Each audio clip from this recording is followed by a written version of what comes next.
صلی اللہ رسول الکریم اما بعد نشوتی فی ذکر نبی الحبیب صلی اللہ علیہ وسلم 28ویں فصل آپ کے عالم برزخ میں تشریف رکھنے کے متعلق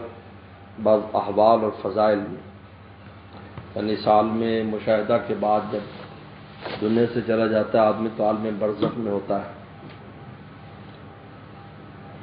برزخ کا لغوی معنی پردہ ہوتا ہے،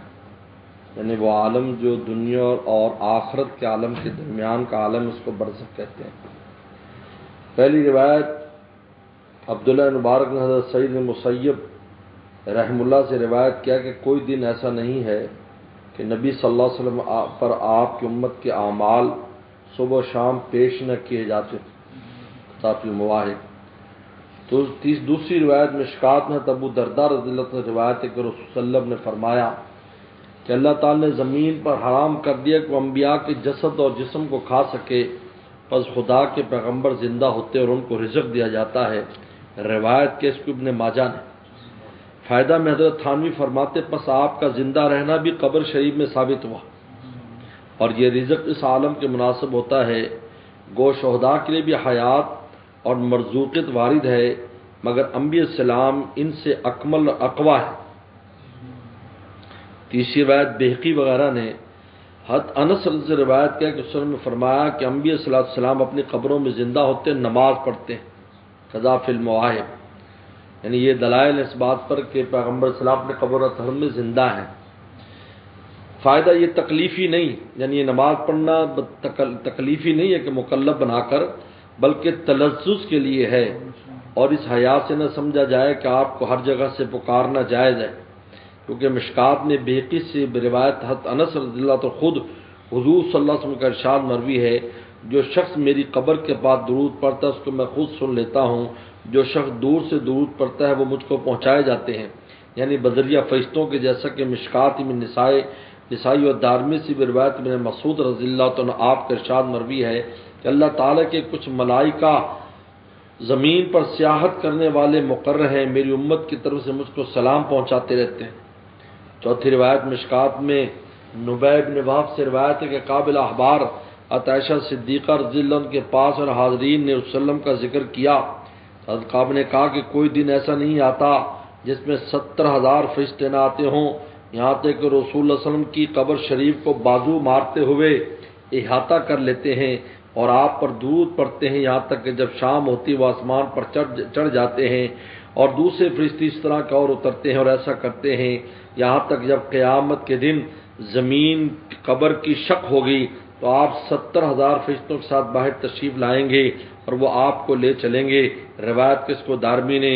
اس سے آپ کا شرف عظیم برزخ میں ظاہر ہوتا ہے کہ انسانوں کے علاوہ 70,000 فرشتے روزانہ آتے ہیں وہاں پر۔ پانچویں روایت مشکات میں ابو داؤد اور بہقی سے روایت ابو ہریرہ رضی اللہ تعالیٰ عنہ ارشاد نبی نقل کیا ہے،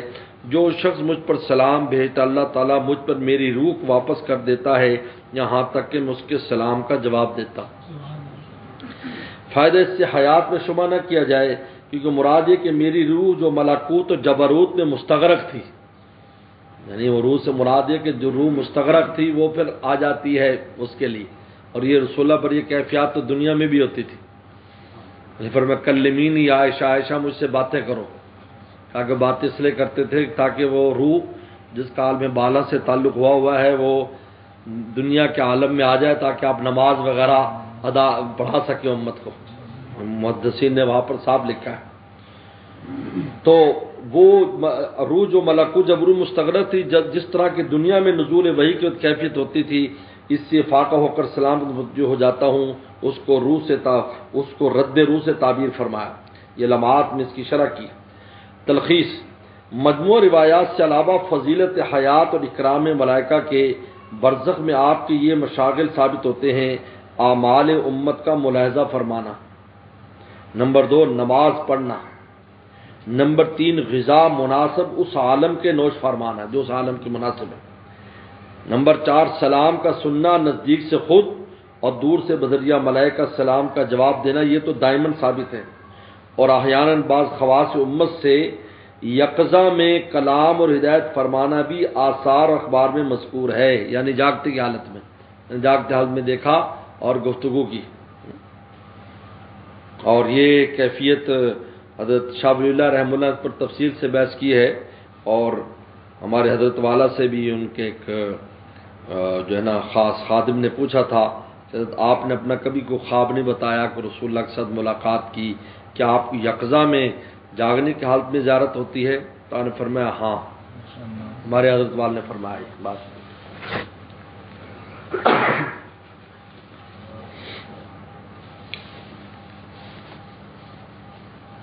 اور حالت رویا اور کش میں تو ایسے واقعات حسر اور احساس سے متجاوز ہے، اور ان مشاغل کے ایک وقت میں اجتماع سے تزاحم کا وسوسہ نہ کیا جائے، کیونکہ برزخ میں روح کو، پھر خصوصاً روح مبارک کو بہت وسعت ہوتی ہے، مگر اس وسعت سے امور غیر ثابتہ بالدلیل صحیح یعنی منفیہ یا مسکوتہ نہ کو ثابت یا ثابتہ احیاناً کو ثابت دوام ماننا جائز نہیں ہوگا، وہ سمجھ لیا جائے، یعنی جو باتیں حدیث شریف میں آئی ہیں وہی ثابت ہے، اس کی وجہ سے اور باتوں کو اس کے ساتھ جو ہے وہ کرنا، جیسے سلام کا جواب دیتے تو اب ساری بات چیت کرنا اور ایسی وہ ایسا نہیں ہے۔ اس کے بعد یہ روز سے اشعار پیش کیے حضرت نے، واللہ اقسم ما وافاک منکسر الا وصب منہ الکسر ینجبر، میں قسم کھاتا ہوں کہ آپ کے پاس مزاج شریف پر کوئی شکستہ دل دعا کے عرض کرنے کو نہیں پہنچا مگر اس کی شکستگی کی صلاح ہو گئی، اور اس طرح سے کہ حیات برزخیہ کے سبب آپ نے سن کر دعا پر وہ کامیاب ہو گیا۔ ولاحتما بہماک المحتمی فضان الا وعاد بامن ما له حذر، اور نہ کسی پناہ لینے والے نے گھبرا کر آپ کے دربار میں پناہ لی مگر امن و امان کے ساتھ واپس ہوا، اس حالت میں کہ اس کی اپنے حاضری پر شرمندگی نہیں ہوئی، یعنی جیسے ناکام کو ہوتی ہے۔ ولا آتاک فقیر حال ذو عمل الا وفاز من الاسر لو نہر، اور نہ آپ کی مزار شریف پر کوئی فقیر حال امیدوار دعا کے عرض کرنے کا حاضر ہوا مگر اس کے نشان قدم ہی اس کے لیے نہر تکمیل حوائج کی جاری ہو گئی، اس طرح کے حیات برزخیہ کے سبب آپ نے سن کر دعا فرمایا اور وہ کامیاب ہو گیا۔ ولا آتاک امرؤ من ذنبه وجل والا وعاد بعفو وهو مغتفر، اور نہ آپ کی مزار مبارک کوئی شخص اپنے گناہ سے ڈرتا ہوا دعائے مغفرت کرنے کو آیا مگر وہ عفو کے ساتھ بخشا ہوا گیا، اس طرح کے حیات برزخیہ کے سبب آپ نے سن کر دعا فرمایا کامیاب ہو گیا۔ ولا دعاک لحیف عند نازلۃ الا ولباہ ملک نعون ویسر، نہ مغموم نے کسی حادثہ کو آپ کو مزار پر حاضر ہو کر دعا کے لیے پکارا مگر آپ کی جانب سے عون اور آسانی ان کا جواب دیا، اس طرح سے بھی حیات برزخ سے آپ نے سن کر دعا فرمائی وہ کامیاب ہو گیا۔ یا رب صلی وسلم دائما ابدا علی حبیبک من زانت بالوسر۔ 29 فصل، آپ کے ان بعض فضائل مختصہ میں جو میدان قیامت میں ظاہر ہوں گے۔ پہلی روایت ہے ابو ہریرہ رضی اللہ عنہ سے روایت ہے کہ فرمایا صلی اللہ علیہ وسلم نے، میں سردار ہوں گا اولاد آدم کا، یعنی کل آدمیوں کو قیامت کے روز، اور میں ان سب میں پہلا ہوں گا جس کی قبر شق ہوگی، یعنی سب سے پہلے قبر سے اٹھوں گا، اور سب شفاعت کرنے والوں سے پہلا شفاعت کرنے والا ہوں گا، اور سب سے اول میری شفاعت قبول کی جائے گی۔ روایت کو مسلم نے اور شیخین کی ایک روایت میں جو قیامت میں سائقہ سے سب سے اول موسیٰ علیہ السلام کو ہوش میں آنا آیا ہے، تو یہ وہ سائقہ نہیں ہے جس کے بعد بیس ہوگا، بلکہ اس میں حضور صلی اللہ علیہ وسلم سب سے مقدم ہے، بلکہ بعد بیس کی بھی ایک ساقہ فضا ہوگا، جیسے کہ فاکون اول من یفیق فرمانا اس کا قرینہ ہے، تو اس میں موسیٰ علیہ السلام مقدم ہوں گے، جس میں احتمال یہ کہ کسی عارض سے ہو جس کی طرف خود حدیث میں اشارہ ہے، فلا ادری احوسی بساقت طور، یعنی طور پر بے ہوش ہو جانے کے عوض میں شاید اس سے بے ہوش نہ ہوئے ہوں یا پہلے ہوش میں آ گئے ہوں، جیسے کہ قریب ابراہیم السلام کے تقدم فی لباس کی وجہ اس کی نظیر آتی ہے۔ دوسری روایت انس رضی اللہ عنہ سے روایت ہے، فرمایا صلی اللہ علیہ وسلم نے، میں سب پیغمبروں میں زیادہ ہوں گا اس بات میں کہ میرے تابع قیامت کی زیادہ ہوں گے، اور میں سب سے اول دروازہ بہشت کا کھٹکھٹاؤں گا۔ روایت کے اس کو مسلم نے۔ تیسری روایت مواہب میں ابن زنجوی سے بروایت کثیر بن مرہ حضرمی روایت ہے کہ ارشاد فرمایا صلی اللہ علیہ وسلم نے، میں قیام روز براق پر ہوں گا، اور تمام انبیاء السلام میں سے اس روز میں اس کے ساتھ مختص ہوں گا، چوتھی روایت جابر رضی اللہ عنہ سے ایک حدیث میں جس میں خصائص کا ذکر یہ جملہ بھی وسلم کا ارشاد فرمایا وہ مروی ہے کہ مجھ کو شفاعت کبریٰ عطا کی گئی ہے جو تمام عالم کے واسطے فصل حساب کے لیے ہوگی اور وہ آپ کی سب مخصوص ہے۔ روایت کو بخاری مسلم نے۔ پانچ روایت حضرت ابو سعید رضی اللہ عنہ سے منجملہ خصائص حضور صلی اللہ علیہ وسلم کا یہ ارشاد بھی ہے کہ میرے ہاتھ میں قیامت کے روز لواء الحمد حمد کا جھنڈا ہوگا، اور میں فخر کی راہ سے نہیں کہتا، جتنے نبی ہیں آدم بھی اور ان کے سوا بھی سب میرے لواء جھنڈے کے نیچے ہوں گے۔ روایت کو اس کو ترمذی نے۔ چھٹی روایت یہ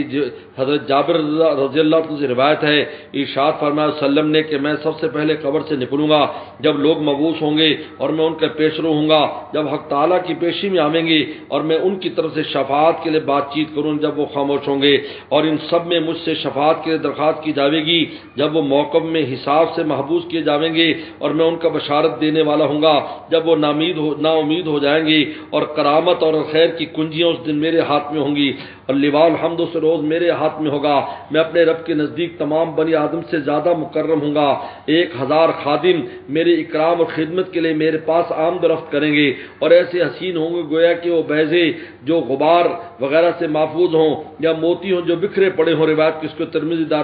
دارمی نے۔ فائدے میں اور فصل صاحب کی چوتھی روایت میں قبر شریف سے نکلنے کے وقت 70,000 فرشتوں کا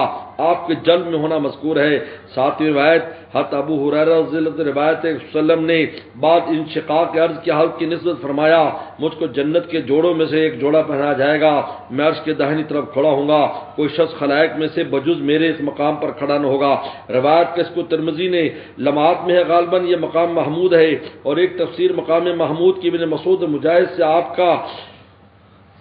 عرش پر بٹھلایا جانا، اور ایک تفسیر ابن عباس کی کرسی پر بٹھلایا جانا مواہب میں ما مال ہو مالی وارد ہے۔ ابن مسعود کی حدیث میں جس کو دارمی نے روایت کیا ہے جو یہ آیا ہے کہ مجھ کو ابراہیم صلی اللہ علیہ وسلم کے بعد لباس پہنایا جائے گا، خود اس حدیث میں غور کرنے سے معلوم ہوتا ہے وہ قبر سے نکلنے کے وقت نہیں ہے بلکہ میدان قیامت کا ذکر ہے۔ چنانچہ اس میں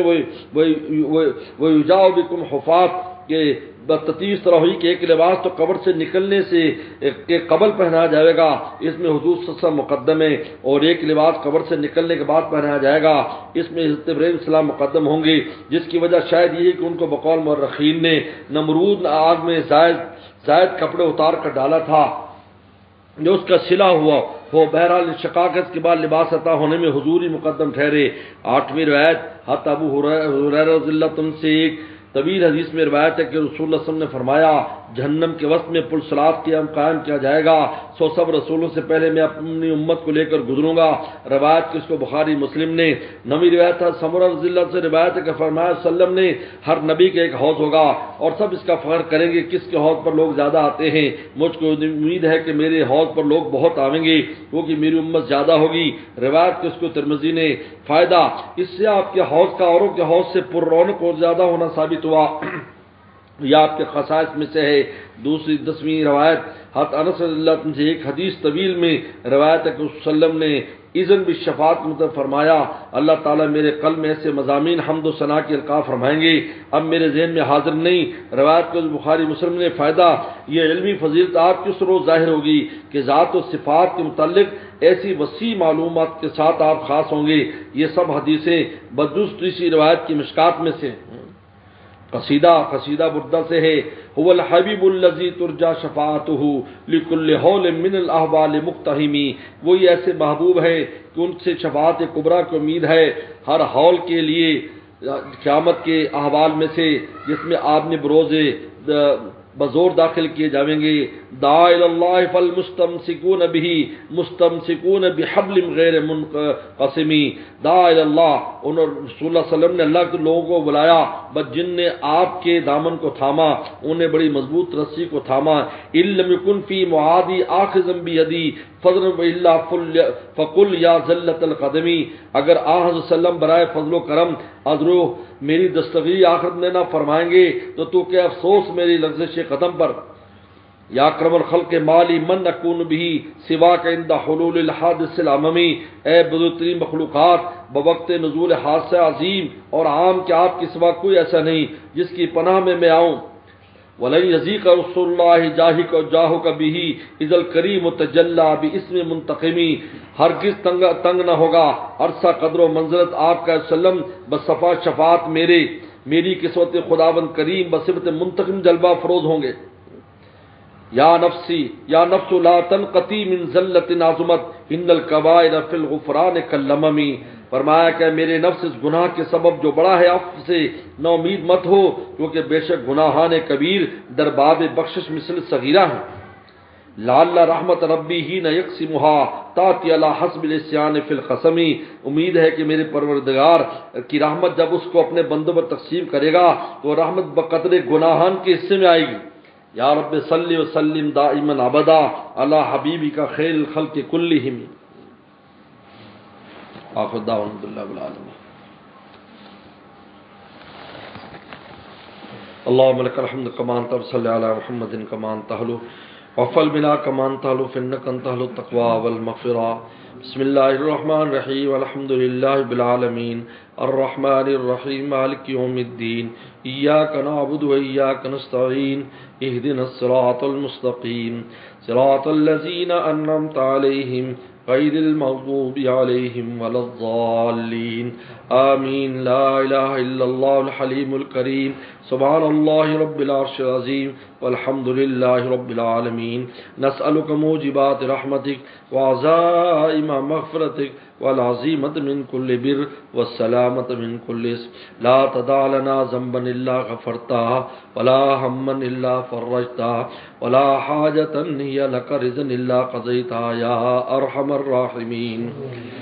اللهم إنا نسألك حبك وحب رسولك وحب من يحبك وحب عمل يبلغنا لا حبك، اللهم اجعل حبك حب إلينا من أنفسنا وأهلنا من الماء البارد، اللهم واقعة كواقعة الوليد، اللهم واقعة كواقعة الوليد، اللهم ارفع عنا الوباء والبلاء، اللهم ارفع عنا الوباء والبلاء، اللهم ارفع عنا الوباء والبلاء، اللهم احفظنا مما نخاف ونحذر، اللهم أنت خير الحافظة وأنت أرحم الراحمين، اللهم أنت خير الحافظة وأنت أرحم الراحمين، اللهم أنت خير الحافظة وأنت أرحم الراحمين، اللهم إنا هذا المرض جند من جنودك تصيب به من تشاء وتصرف عن من تشاء، اللهم فاصرف عنا وعن بيوتنا وعن أهلنا وعن أزواجنا وذرياتنا وعن بلادنا وبلاد المسلمين، اللهم إنا نسألك العفو والمعافاة الدائمة في الدين دنیا والآخرہ، اللهم كل خير لكل مسلم مسلمہ، یا اللہ سیرت طیبہ کی برکت سے ہر طرح کی عافیت نصیب فرما،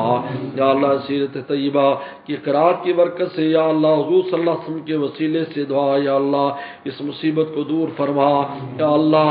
رمضان قریب ہے، یا اللہ رمضان مبارک کی رونقوں کو بحال فرما، مسجدوں کو آباد فرما، حرمین شریفین کو آباد فرما، یا اللہ خانقاہوں کو مدرسوں کو آباد فرما، یا اللہ ہمارے گھروں کو آباد فرما، یا اللہ اس رمضان کو یا اللہ ہم سب کے لیے مبارک فرما، یا اللہ پورے عالم سے یا اللہ اس مصیبت کے مرتفع ہونے کا ذریعہ فرما، پورے عالم کو امن اور سکون اور چین نصیب فرما، یا اللہ سب کو تیرے طرف رجوع ہو جانے کی توفیق عطا فرما، مطیع فرما، بردار فرما، ہر قسم کے نالائقی سے معرفت فرما، اس سیرت طیبہ کی برکت سے حضور صلی اللہ علیہ وسلم کے وسیلے سے دعا، یا اللہ جتنے امور ہیں ان کو عافیت کے ساتھ انجام فرما، تمام چیزوں کو عافیت کے ساتھ تام فرما، ہمارے والدین اساتذہ مشائخ اقارب سب کی بے حساب مغفرت فرما، یا اللہ ہر طرح کی عافیت نصیب فرما، بیماروں کو شفا عطا فرما، ہر طرح کی پریشانیوں کو دور فرما، اس وبا میں جو مبتلا ہے یا اللہ ان سب کو صحت عافیت نصیب فرما، یا اللہ دنیا سے چلے گئے ایمان والے، یا اللہ ان کو درجہ شہادت نصیب فرما، یا اللہ ہماری دعاؤں کو شرف قبولیت نصیب فرما، اللہم انک انت اللہ الذی لا الہ الا انت الاحد الصمد الذی لم یلد ولم یولد ولم یکن لہ کفوا احد، صلی اللہ تعالی علی خیر خلقہ محمد و آلہ وصحبہ اجمعین۔